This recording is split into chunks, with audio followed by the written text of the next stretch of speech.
Local result ಬಳಿಕ ದೆಹಲಿಯಲ್ಲಿ ಕ್ಷಿಪ್ರ ಬೆಳವಣಿಗೆ. ನಾಳೆ ರಾಷ್ಟ್ರಪತಿ ಭೇಟಿಯಾಗಲಿರುವ ನಮೋ.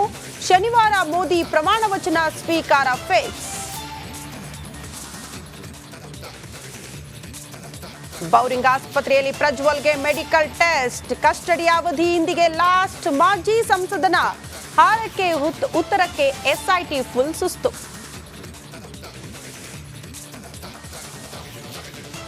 ಉತ್ತರಾಖಂಡ ಸಹಸ್ರಶಾಲ್ ಟ್ರೆಕ್ಕಿಂಗ್ನಲ್ಲಿ ಅವಘಡ. 5 ಜನ ಕನ್ನಡಿಗರು ಸೇರಿ 9 ಜನರ ದಾರುಣ ಸಾವು. ಎಕ್ಸ್ನಲ್ಲಿ ಸಿಎಂ ಸಿದ್ದರಾಮಯ್ಯ ಸಂತಾಪ. ವಾಲ್ಮೀಕಿ ನಿಗಮ ಹಗರಣದಲ್ಲಿ ಸಚಿವರ ತಲೆದಂಡ. ರಾಜೀನಾಮೆ ನೀಡುವಂತೆ ಸಿಎಂ ಸೂಚನೆ. ಇದು ನಾಗೇಂದ್ರ ರಾಜೀನಾಮೆ ನೀಡುವ ಸಾಧ್ಯತೆ.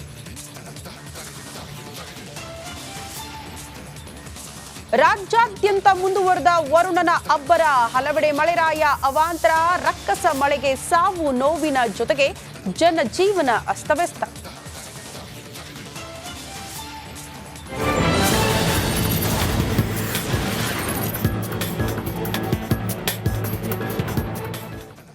ವಾಲ್ಮೀಕಿ ನಿಗಮ ಹಗರಣದಲ್ಲಿ ಸಚಿವರ ತಲೆದಂಡ ಫಿಕ್ಸ್ ಅನ್ನೋದು ಪ್ರಶ್ನೆ ಆಗ್ತಾ ಇದೆ. ಸ್ವತಃ ಸಿಎಂ ಸಿದ್ದರಾಮಯ್ಯನವರೇ ಸೂಚನೆ ಕೊಟ್ಟಿದ್ದಾರಂತೆ ಸಚಿವ ನಾಗೇಂದ್ರ ಅವರಿಗೆ ರಾಜೀನಾಮೆ ನೀಡಬೇಕು ಅಂತ.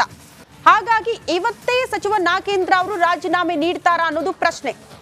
ಸಹಜವಾಗಿ ವಾಲ್ಮೀಕಿ ನಿಗಮದ ಬ್ರಹ್ಮಾಂಡ ಭ್ರಷ್ಟಾಚಾರ ದೊಡ್ಡ ಮಟ್ಟದ ಸದ್ದು ಸುದ್ದಿಗೆ ಕಾರಣ ಆಗಿದೆ. ಎಷ್ಟರ ಮಟ್ಟಿಗೆ ಅಂದ್ರೆ ಸರ್ಕಾರವೇ ಮುಜುಗರಕ್ಕೆ ಸಿಲುಕಿ ಹಾಕಿಕೊಳ್ಳುವ ಪರಿಸ್ಥಿತಿ. ಒಂದು ಕಡೆ ವಿಪಕ್ಷಗಳಿಗೆ ಇದೇ ಪ್ರಮುಖ ಅಸ್ತ್ರ. ಈ ಹಿಂದೆ ಬಿಜೆಪಿ ಪಾಳೆಯದಲ್ಲಿ ಇಂಥ ಅಕ್ರಮಗಳು ಬಂದಾಗ ಸಚಿವರ ತಲೆದಂಡ ಆಗಿರುವಂತಹ ಉದಾಹರಣೆ ಇದೆ. ಆಗ ಒತ್ತಡ ಹಾಕಿದವರು ನಿಮ್ಮ ನೈತಿಕತೆಯಲ್ಲಿ ನಿಮ್ಮ ನಡಿ ಈಗ ಶುರು ಮಾಡೋಣ. ಕೇಸರಿಯಿಂದ ಮನೋಲ್ಲಾಸ ಮನಸ್ಸು ಮತ್ತೇರಿ ಕುಣಿದಾಡಿದೆ ನೋಡು. ಮನಸ್ಸು ಮತ್ತೇರಿ ಕುಣಿದಾಡಿದೆ ನೋಡು. ಕ್ಷಣ ಕ್ಷಣವೂ ಆಚರಿಸಿ ಕೇಸರಿ ಹಬ್ಬ. ವಿಮಲ್ ಬಾಯಲ್ಲಿ ಹೇಳಿ ಕೇಸರಿ. ಸರ್ಕಾರ ಅಧಿಕಾರದಲ್ಲಿದೆ. ನಿಮ್ಮ ಸಚಿವರ ತಲೆದಂಡ ಯಾಕಾಗ್ತಾ ಇಲ್ಲ? ಭ್ರಷ್ಟಾಚಾರದಲ್ಲಿ ಅವರ ಹೆಸರು ತಳಕಾಕಿಕೊಂಡಿದೆ. ಸ್ವತಃ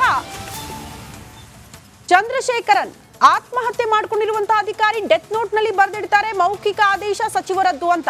ಆಗ್ಲೂ ಕೂಡ ಕ್ರಮ ಆಗಲ್ಲ.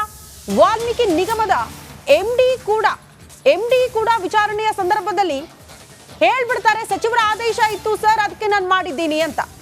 ಇದಕ್ಕಿಂತ ಸಾಕ್ಷ್ಯಗಳು ಬೇಕಾ ಅನ್ನೋದು ಪ್ರಶ್ನೆ.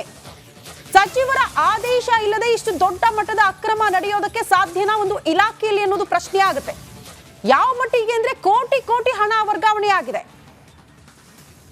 ಎಲ್ಲವೂ ಕೂಡ ಅಕ್ರಮ ಖಾತೆಗಳಿಗೆ ವರ್ಗಾವಣೆ ಆಗಿರೋದ್ರ ಹಿಂದೆ ಸಚಿವರ ಕೈವಾಡ ಇದೆ ಅನ್ನೋದು ಬಹಳ ಸ್ಪಷ್ಟ ಆಗಿತ್ತು ಕೆಲ ಬೆಳವಣಿಗೆಯಿಂದ. ಹಾಗಾಗಿ ಈಗ ಸಚಿವರ ರಾಜೀನಾಮೆ ಪಡೆದುಕೊಳ್ಳೋದಕ್ಕೆ ಸರ್ಕಾರ ಮುಂದಾಗ್ತಾ ಇದೆ. ಈ ಬಗ್ಗೆ ಮತ್ತಷ್ಟು ಡೀಟೇಲ್ಸ್ ಅನ್ನ ಕೊಡ್ತಾ ಹೋಗ್ತಾರೆ ನಮ್ಮ ಪ್ರತಿನಿಧಿ ಬಸವರಾಜ್ ದೂರವಾಣಿ ಸಂಪರ್ಕದಲ್ಲಿ. ಬಸವರಾಜ್, ಬ್ರಹ್ಮಾಂಡ ಭ್ರಷ್ಟಾಚಾರಕ್ಕೆ ಸಂಬಂಧಪಟ್ಟಂತೆ ಎಷ್ಟರ ಮಟ್ಟಿಗೆ ಸರ್ಕಾರಕ್ಕೆ ಮುಜುಗರ ಆಗಿತ್ತು ಅಂದ್ರೆ ವಿಪಕ್ಷಗಳು ಇದನ್ನೇ ಅಸ್ತ್ರ ಮಾಡಿಕೊಂಡು ಹೋರಾಟ ಮಾಡ್ತು, ಒತ್ತಡ ಹಾಕ್ತು. ಈಗ ಸರ್ಕಾರ ಅಲರ್ಟ್ ಆಯ್ತಾ? ಇವತ್ತಾದ್ರೂ ಅಟ್ಲೀಸ್ಟ್ ಸಚಿವರು ರಾಜೀನಾಮೆ ಕೊಡ್ತಾರಾ ಅಂತ? ಶ್ರುತಿ, ಬಹಳ ಪ್ರಮುಖವಾಗಿ SITಯನ್ನ ಈಗ ರಾಜ್ಯ ಸರ್ಕಾರ ರಚನೆ ಮಾಡಿದೆ. ಅದರ ವರದಿ ಬರಲಿ, ಆ ನಂತರ ನಾವು ನಿರ್ಧಾರ ಮಾಡ್ತೇವೆ ಅನ್ನುವಂತ ಮಾತನ್ನ ಪದೇ ಸಿಎಂ ಸಿದ್ದರಾಮಯ್ಯ ಅವರು ಹೇಳ್ತಾ ಇದ್ರು. ಆ ನಿಟ್ಟಿನಂತೆ ಇವತ್ತು SITಯ ಪ್ರಮುಖವಾದ ಪ್ರಾಥಮಿಕ ವರದಿ ಬಂದಂತೆ ಕಾಣಿಸ್ತಾ ಇದೆ. ಮತ್ತು ಜೊತೆಗೆ ವಿಪಕ್ಷವಾದಂತ ಬಿಜೆಪಿ ಪಟ್ಟನ್ನ ಸಡಲಿಸದೆ ಹೋರಾಟವನ್ನ ಮುಂದುವರಿಸ್ತಾ ಇದೆ. ಇವತ್ತು ರಾಜ್ಯಪಾಲರಿಗೆ ಭೇಟಿ ಮಾಡಿ ಒಂದು ದೂರನ್ನು ಕೂಡ ಕೊಡೋಕೆ ವಿಪಕ್ಷ ನಾಯಕರು ಸಿದ್ಧಾಗಿದ್ರು. ಈ ಹಿನ್ನೆಲೆಯಲ್ಲಿ ಮತ್ತೆ ಚುನಾವಣಾ ಫಲಿತಾಂಶವೂ ಕೂಡ ಬಂದಾಗಿದೆ. ಇನ್ಯಾವುದೇ ರೀತಿಯಾದಂತಹ ಅಡೆತಡೆ ರಾಜ್ಯ ಸರ್ಕಾರಕ್ಕೆ ಇರಲ್ಲ ಅನ್ನುವಂತ ಒಂದಷ್ಟು ಭಾವನೆ ಬಂದಂತೆ ಸಿಎಂ ಸಿದ್ದರಾಮಯ್ಯ ಅವರಿಗೆ ಕಾಣಿಸ್ತಾ ಇದೆ. ಮತ್ತು ಹಗರಣ ಕೂಡ ದಿನದಿಂದ ದಿನಕ್ಕೆ ಬಿಗಿ ಆಗ್ತಾ ಇದೆ. ಅದರಲ್ಲೂ CBI ಕೂಡ ಈ ಒಂದು ಕೇಸ್ಗೆ ಮಧ್ಯಪ್ರವೇಶ ಮಾಡಿದೆ. ಬ್ಯಾಂಕ್ ಕೊಟ್ಟಂತ ದೂರಿನ ಅನ್ವಯ ಈಗಾಗಲೇ FIR ಅನ್ನು ಕೂಡ CBI ದಾಖಲಿಸಿಕೊಂಡಿದೆ.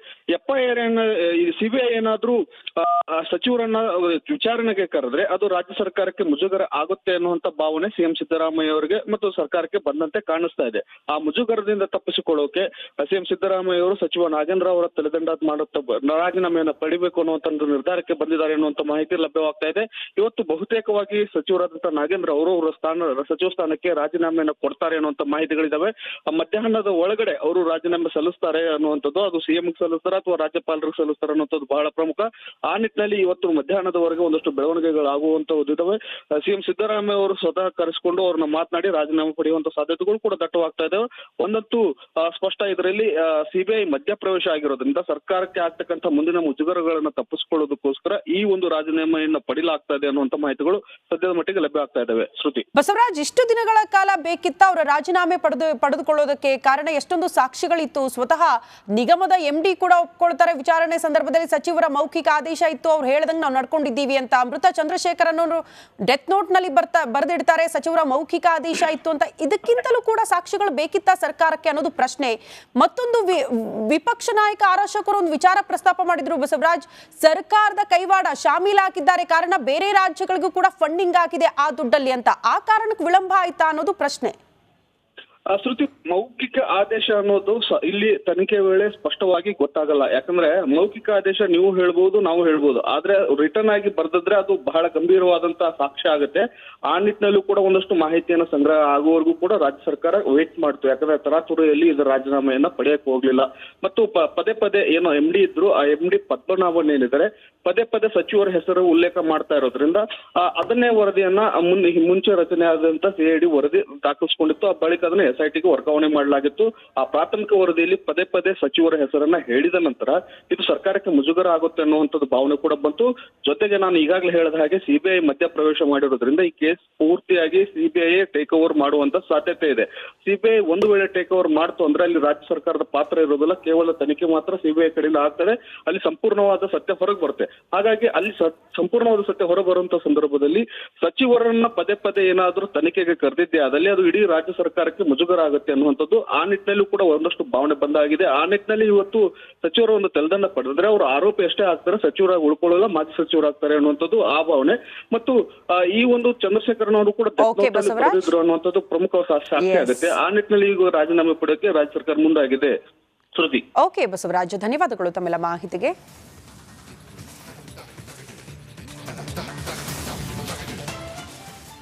ಈಗ ಕರ್ನಾಟಕ ಎಕ್ಸ್‌ಪ್ರೆಸ್